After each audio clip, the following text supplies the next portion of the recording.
La lucha contra la pobreza es el tema sobre el que fueron llamados a hablar responsables de organismos de todo el mundo en Perú en un evento organizado por la Asociación Mundial de los Servicios Públicos de Empleo. La erradicación de la pobreza está en la agenda de todos los países, incluso de los desarrollados. Para ello, es necesario analizar diferentes puntos relacionados con el mercado laboral mundial, como puede ser el costo de transacción de los servicios públicos de empleo o los movimientos de la población mundial en la búsqueda de trabajo. Labour migration is indeed an important part of the functions of the public employment services, not just in South America, but globally. In terms of the migration trends for South America, traditionally migration has been from the region to the US and the EU. However, over the last few years, we've noticed some changes. There is increased interregional migration, in particular within the South American countries like Paraguay, Argentina, Bolivia, Argentina, and other countries, other important migration corridors. But we're also seeing important flows of return migration of nationals from the region, and also incidences of extra-regional migration, including numbers of Haitians and individuals from the Dominican Republic. So there are changes.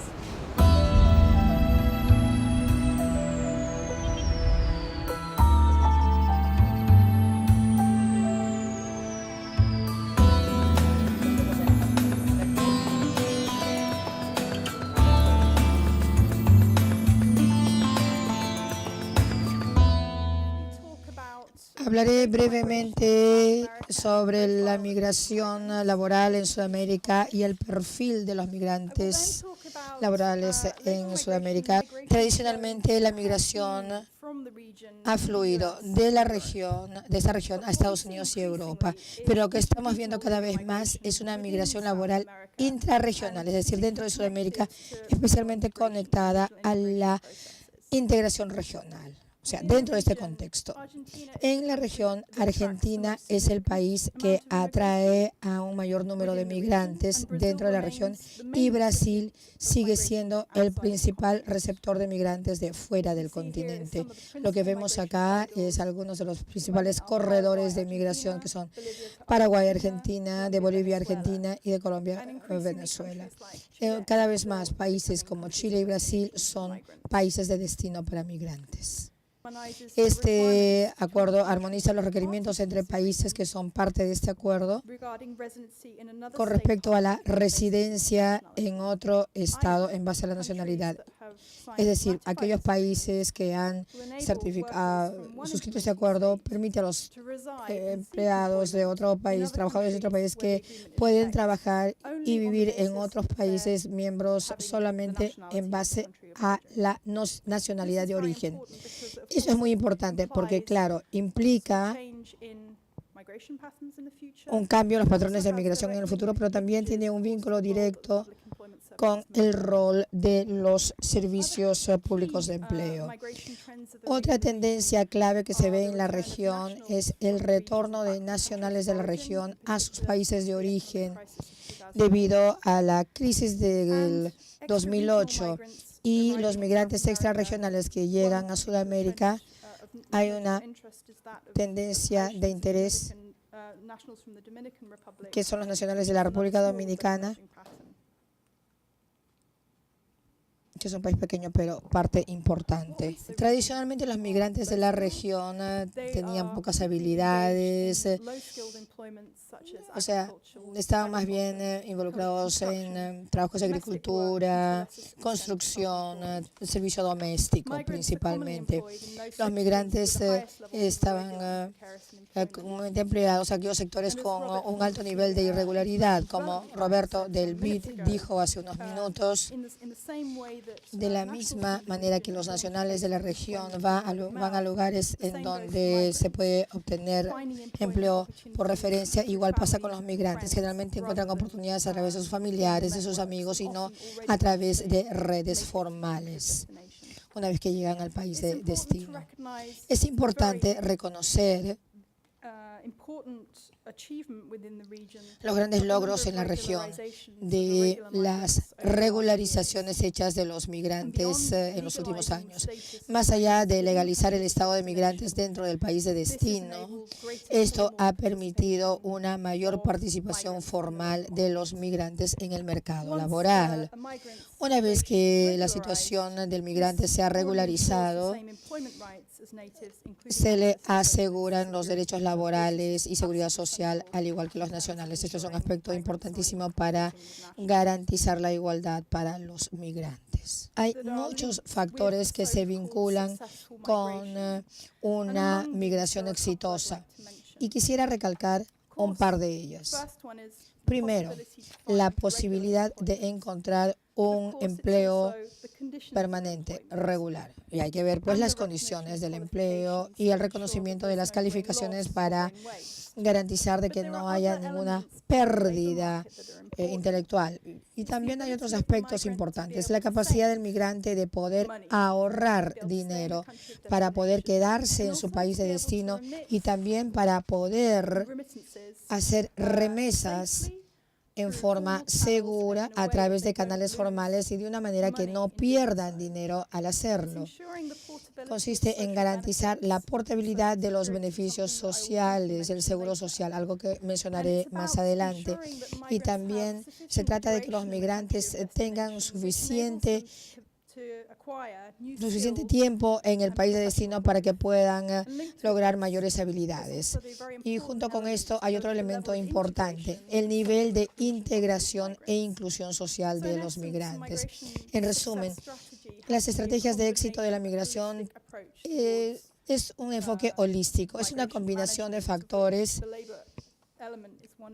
y el elemento laboral es uno de esos factores. ¿Cuáles son pues estas estrategias de éxito? Se pueden dividir en 4 etapas. Empecemos pues con el primer punto.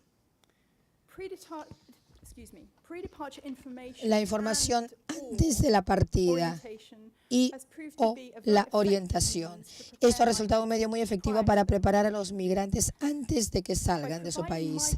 Los canales de migración legal son importantísimos, son un aspecto crítico. Igualmente lo es la selección de trabajadores, que algunas veces se pasa por alto. El reclutamiento o la selección de personal es el primer paso en el proceso migratorio. Cuando este proceso falla, compromete la integridad de los sistemas migratorios y aumenta la vulnerabilidad para los migrantes, exponiéndolos al abuso. Y el resultado es el tráfico de personas y cuando no es esto, pues pueden pasar de contrabando, pueden recurrir a intermediarios no autorizados y en muchos casos pagan miles de dólares para lograr algo. Entonces nosotros promovemos sistemas más éticos en donde no haya un costo para el migrante para poder encontrar un empleo, en donde, claro, no es el caso en muchos países, pero todavía se aplican unos cuantos, que no haya retención ilegal de pasaportes y documentos, en donde haya transparencia en la contratación de trabajadores, en donde los intermediarios están registrados, donde hayan normas regulatorias, donde no haya sustitución de contratos y donde los contratos se hagan en un idioma que el migrante entienda, y tienen que haber mecanismos de solución de conflictos, que se respeten los derechos laborales establecidos por ley. Hay muchos trabajadores migrantes, especialmente las mujeres y trabajadores irregulares, que no están bien cubiertos por los sistemas de seguridad social. Como Roberto nos ha contado, muchos nacionales se ven enfrentados con grandes dificultades en el campo de la seguridad social. En muchos contextos, los derechos de seguridad social están limitados a periodos de desempleo o aportes para la residencia o la vivienda. Y esto hace muy difícil los migrantes quieran volver a casa porque no han podido recibir sus contribuciones en el país de origen. Pueden verse desalentados por la falta de mecanismos bilaterales o multilaterales en estos periodos de contribución. Además, las políticas de migración e integración de muchos estados recurren a derechos muy diferenciados, incluyendo los derechos a la seguridad social, que establecen diferencias entre los ciudadanos y diferentes tipos de no nacionales. Entonces, es muy importante ampliar la protección a través de los sistemas de seguridad social. Entonces, tal vez acá vincular los servicios públicos de empleo y este tipo de servicios resulta muy de particular importancia para los migrantes. El brindar apoyo para el retorno y la reintegración de los trabajadores migrantes ha sido algo en lo que se ha trabajado durante varios años ya en muchos países. En Sudamérica, por ejemplo, hay diferentes planes de acción, instrumentos que se enfocan específicamente a aquellos nacionales que regresan a su país de origen después de un periodo de haber trabajado en el extranjero. Por ejemplo, aquí en el Perú tenemos el plan de acción para la promoción de autoempleo para aquellos que retornan y apoyo de los trabajadores que retornan al extranjero. Nuestros colegas acá nos pueden hablar un poco más sobre las remesas que se han utilizado para apoyar a los que regresan y poder formar algún negocio. Hay otros ejemplos. La plataforma de información para migrantes que retornan a Bolivia, donde el Ministerio de Trabajo y el Observatorio de Empleo y Trabajo, que lo pueden encontrar en línea, después les doy el link, ofrecen información a aquellos que retornan en todas las etapas del proceso de migración, desde prepartida hasta su retorno, y también la reintegración en el largo plazo. Y también existe el plan de retorno en Colombia, que se concentra específicamente en grupos vulnerables y sus necesidades, especialmente necesidades psicosociales. La reintegración es un proceso que empieza inclusive antes de que haya regresado. Me refiero a que generalmente las opciones disponibles para alguien que regresa a su país tienen que identificarse, tienen que ser comunicadas a la persona mucho antes de que tome la decisión de volver. Tiene que ser una decisión participativa en donde la persona decide qué es lo que quiere hacer. Y esta decisión informada garantiza un proceso de reintegración más sostenible. Como decía anteriormente, generalmente nos olvidamos de que la gente que regresa ya no es la misma que la que se fue. Y eso también se aplica a las habilidades y competencias. En algunos programas que yo he tenido el privilegio de ver, se ha dicho rara vez que es difícil reconocer las habilidades y competencias adquiridas en el extranjero. Hubo una persona involucrada en una práctica muy innovadora en Europa, en un país de destino. Regresó y no podía usar esas habilidades porque nadie las reconocía en el contexto nacional. Por lo tanto, tenemos pues un gran problema de desperdicio de habilidades. Y hay otro punto importante, que los que retornan no regresan necesariamente con un capital económico. Tal vez no tengan acceso a cuentas bancarias y ese tipo de productos, y les es muy difícil empezar un negocio porque no tienen garantías. En conclusión, ¿cuál es el vínculo con los servicios públicos de empleo, la pobreza y la migración? Voy a mencionar dos cosas muy genéricas. Los servicios de empleo pueden desempeñar un papel muy útil al conectar sus servicios con los grupos de migrantes, que generalmente tienen unas redes más eficientes. Y para los trabajadores que retornan, los servicios de empleo pueden ofrecer asesoría sobre cómo reconocer sus habilidades, acceso a mecanismos de seguridad social y protección social. Ellos entienden las necesidades. Los grupos comunitarios de migrantes pueden entenderlos y, por lo tanto, pueden ayudar a aprovechar mejor sus habilidades. Hay un segundo aspecto, conectarlos con otros actores e instituciones. En la presentación de esta mañana, con Carusel mencionó este tema.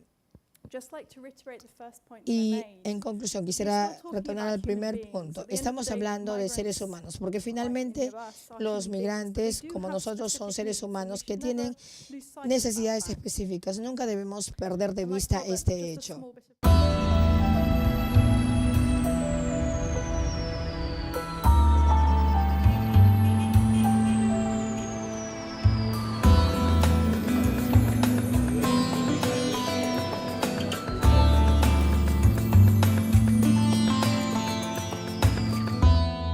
En términos de coste-beneficio, las políticas de empleo y la lucha contra la pobreza son altamente rentables, son políticas con una alta rentabilidad social, son políticas que tienen un alto componente en justicia social o de consecución de derechos y que son nuevas oportunidades de desarrollo. Utilicen el concepto que más les interesa, justicia social, coste-beneficio, pero el caso es que estos costes de transacción y los costos de la implementación de las políticas de empleo en favor de la lucha contra la pobreza son rentables y son más que necesarios en términos de desarrollo y de justicia social.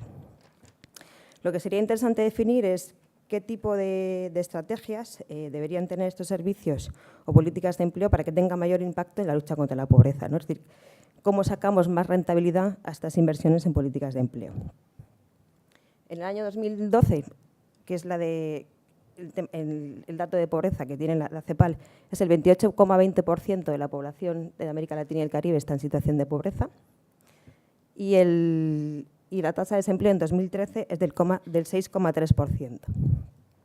Y lo interesante, en relación a la población ocupada y la población mayor de 15 años, pues la tendencia es muy similar. Lo interesante de esto, igual no es tanto las gráficas y los datos, sino la línea de puntos que significa un poco la tendencia, ¿no? Es decir, el descenso en pobreza, que sí que ha sido pues, significativo en toda la región, es más acusado que el descenso en desempleo. Es decir, que bueno, pues parece ser que igual el empleo no garantiza del todo la salida de la pobreza. La pobreza es mayor en zonas urbanas que en zonas rurales, son 3 de cada 4. La mitad de la población pobre o en situación de pobreza son niños y niñas. La población en extrema pobreza, la mitad de ella solamente tiene estudios primarios o sin estudios primarios. Y como hemos dicho, el otro umbral más alto que marca la CEPAL, ahí solamente hay estudios primarios. Y otra característica muy significativa es la feminización de la pobreza y que se ha incrementado especialmente en los hogares encabezados por mujeres solas. Como veíamos antes en la gráfica, no había la misma correlación entre la pobreza y el desempleo, y aquí hay una cierta explicación, ¿no? La mayoría de las personas en situación de pobreza y vulnerabilidad ya se encuentran ocupadas. La población desocupada representa solamente el 8% de las personas en extrema pobreza y el 6% de las de pobreza, ¿no? Aquí hay grandes diferencias en términos de sexo y entre hombres y mujeres, en tanto que las mujeres tienen unas tasas de actividad bastante más bajas que las de los hombres, ¿no? Conclusión de esto, que es el empleo no garantiza superar la pobreza. Y que además, bueno, pues otro dato a tener en cuenta, ¿no? Que en extrema pobreza hay más pobreza, digamos, entre los asalariados por cuenta propia, pero entre las situaciones de pobreza son los de cuenta ajena los que hay más incidencia de la pobreza. En los últimos 15 años no ha habido muchos cambios en estas características, ¿no? Pues, en términos demográficos, pues, son un poquito más mayores en edad, tienen un poco más de formación, pero sí hay mayor incidencia en las mujeres, ¿no? Se han reducido también los niveles de desigualdad entre los países, aquí hay variaciones, pero en términos generales en la mayoría de los países se ha disminuido la desigualdad interna. Y otro dato a tener en cuenta, que los ingresos del trabajo por cuenta ajena son los que menos han subido en relación a las rentas familiares o incluso han experimentado algún descenso en los últimos 15 años, ¿no? En estos términos, y viendo que desde la OIT existe un programa de trabajo decente que apuesta por este tipo de empleos de calidad, sostenibles, dignos, etcétera, etcétera, preferimos casi, en vez de hablar de pobreza, de exclusión social. En este sentido, ¿qué puede aportar, o sea, las políticas de empleo, qué pueden aportar en la lucha contra la exclusión y en las políticas de lucha contra la pobreza? Bueno, pues hay una serie de elementos generales y unos más concretos. En lo general, yo creo que muchos han salido ya las reflexiones de esta tarde, ¿no?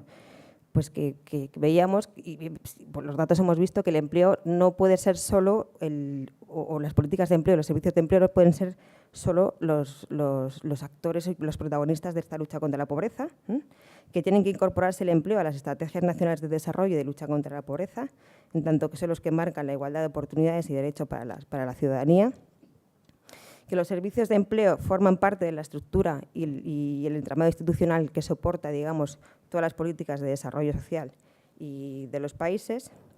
Como ha comentado Roberto, finalmente también los servicios de empleo son puertas de entrada o de salida a programas integrales, como por ejemplo los de transferencias condicionadas, es decir, existen países que a través del Servicio Público de Empleo se da salida a los programas de transferencias condicionadas, o solo los que dan entrada a estos servicios. Digamos que existe mucha interlocución entre los servicios públicos de empleo y los programas de servicios sociales, ¿no? Y que además tiene una experiencia pues, mayor o menor, pero por lo menos una experiencia cierta acumulada en la coordinación con otras políticas y agentes, ¿no? Esto sobre las cuestiones generales de cómo pueden incidir las políticas de empleo y los servicios de empleo en la lucha contra la pobreza. Es que tengo que apuntar ahí. En lo concreto, bueno, pues si analizamos un poco la composición de los servicios de empleo y las políticas de empleo, tenemos las políticas pasivas de empleo, que es mantenimiento de ingresos. Obviamente, como decíamos, no es condición suficiente, pero sí necesaria el que exista cierto nivel de renta entre las personas trabajadoras o que están buscando trabajo. Y en términos de políticas activas de empleo, ¿qué pueden hacer? Pues sobre todo, y como veíamos, que lo importante es no garantizar el acceso a un empleo, sino un empleo de calidad, estable, con derechos, con protección social, pues desde los servicios públicos de empleo se trataría de reforzar un poco esas dimensiones del empleo. ¿Cuál es el objetivo de este proyecto? Pues contribuir al fortalecimiento institucional de las administraciones públicas laborales de la región, de manera que sean capaces de facilitar la atención integral en materia de inserción sociolaboral de personas y colectivos vulnerables en Centroamérica y Dominicana, potenciando y maximizando los avances conseguidos en FOIL 1, digamos. Se ha articulado de la mano del programa FOIL el Consejo de Ministros de Trabajo en Centroamérica y República Dominicana, que ha dado lugar a una agenda estratégica regional para asuntos laborales y de trabajo del Sistema de Integración Centroamericano y una propuesta de plan de acción regional. También está en marcha un foro de directores y directoras de empleo de Centroamérica y República Dominicana que se reúne de manera bastante permanente y también cuenta con un plan de trabajo. Se ha generado una red de institutos de formación profesional acompañados por el programa FOIL y la OIT, y también se ha hecho un fortalecimiento del Observatorio Laboral Centroamericano y la República Dominicana, el regional, el OLAC, con apoyo de OIT. También se han hecho capacitaciones y cursos de formación para técnicos, mediadores y personal de las actores tripartitos de la OIT en cada uno de los países. Se han hecho una serie de visitas institucionales, como algunas se han dicho, en Valencia, y se han formalizado pues, ciertas colaboraciones, como ha sido con la Asociación Mundial de Servicios Públicos de Empleo.